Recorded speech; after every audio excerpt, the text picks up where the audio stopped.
Hi guys! So for today's video, ayan, September na! Oh my God! Ikakabit ko na tong September calendar ko. Doon oh. Ayan, yan yung aking August. Papalit ito mga August, ano kayan, due date ko. Ay yung mga kailangan monthly repayment, mga ganon. Yung 30-day challenge ko, wala pa rin ako nasusulat. Hindi ko kasi maumpisahan, hindi ako kapag day 1 sa exercise ko. Itong August na calendar ko, papalitan ko na. Papatungan ko lang siya na September. Grabe, it's September. Ano nang, oh my, oh my. So, ayun. Nakapag-print na kasi ako ng hanggang December. So, ayan. Pag buwan na niya, ikakabit ko na lang siya sa pader ko.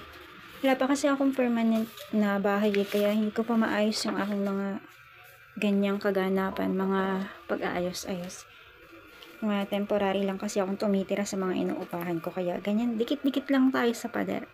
Kapag meron na tayong permanent, aayusin ko siya. Ayan. So, meron akong pinag-spray. Grabe kasi, 30 plus na ako, pero ang hina-hina ng loob ko. Yo. Wait, ayusin ko. What I mean is, ang hina kasi ng loob ko sa mga biyahe-biyahe, tsaka sa mga pag nasa kalsada na, or kaya pag marami ng tao sa paligid, or kaya may kausap. Kasi, introvert kasi ako eh. Malakas lang loob kong kausapin yung camera kaysa sa tao. So, hindi ako madalas makipag-usap kasi. Pero yun, meron kasi akong planong bilhin for next month. Ano din yun? Support ko na rin yun sa business ko kasi nga nagda-drop off ako. Nagda-drop off ako ng parcels, di ba? Para pwede na rin, para mapadali yung buhay natin. Ay, buhay ko pala. Ayun, kasi, ito, gusto ko to. Magpa-practice kasi ako. Gusto ko kasi talaga magmotor dati pa, 2017 pa. Hindi, 2016 pa. Yeah.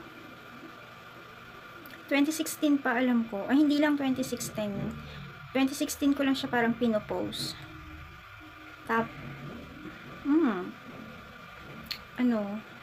College pa yata.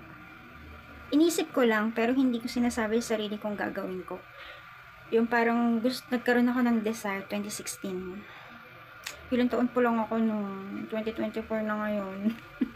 Ngayon gagawin ko na siya. Kailangan ko nang gawin kasi tumatanda na tayo. Tumatanda na ako, pero yung feeling ko, para ako nasa 20s pa lang, yung pakiramdam ko na mahina yung loob ko. No. Di pwede yun.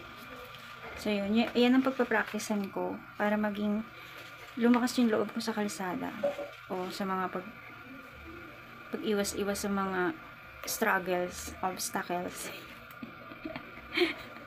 Yung sana matupad ko. Audio diary. Yeah. Record ko lang to sa aking YouTube channel.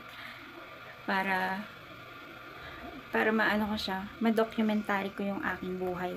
Buhay lady rider. Basta pag nagkamotor ako, sali ako sa grupo ng mga lady rider kasi magra-rides ako. Kahit mag-isa lang ako. Yeah. Mas masarap kasi mag-isa kasi hindi ka napapagod. Sarili mo lang iniintindi mo. Gaganda na rin tayo kasi hindi kami stress. Yan, sa mga hindi pinili, mag-enjoy na lang kayo sa buhay. Katulad ko, di ba? Hindi ako pinili. Bye. Ay, wait. Wala pa ako nahuhuli. Ayan mouse trap yan. Ito. Yung itim na yan. Mouse trap yan. Wala pa ako nahuhuli. Di ko lang kung kailan malalabas yung bubuit dyan sa kwarto, sa bodega, nagtatago. Sana lumabas na siya para madikit na siya dyan sa mouse trap ko na yan. Grabe, sana magka-passive income na ako. Para pwede ko nang gawin yung mga gusto kong gawin. Kasi ngayon, hindi ko pa pwedeng magawa yung mga gusto kong gawin. Kasi, kailangan kong gawin yung mga kailangan kong gawin para mabuhay sa mundong to. So, sa ngayon, ay, tinignan ko lang yung kilikili ko. Sa ngayon, ang nagagawa ko lang na gusto kong gawin ay magkape. Kape tayo? Ingay ni Teddy B, nakatali na naman kasi siya, kaya ganyan. Hindi na siya nakakapasok dito. So, yun. So, magkakape na ako, tapos, gagawa na ako ng next project ko na kailangan kong gawin kasi yun yung kinabubuhay ko. How I wish passive income, di ba? Paano kaya magkaroon? Gusto ko na kasing gawin yung mga gusto kong gawin. Kaso hindi pa pwede ngayon. Kailangan kong gawin yung kailangan. Bye! Nakakabaliw lang. Bye-bye!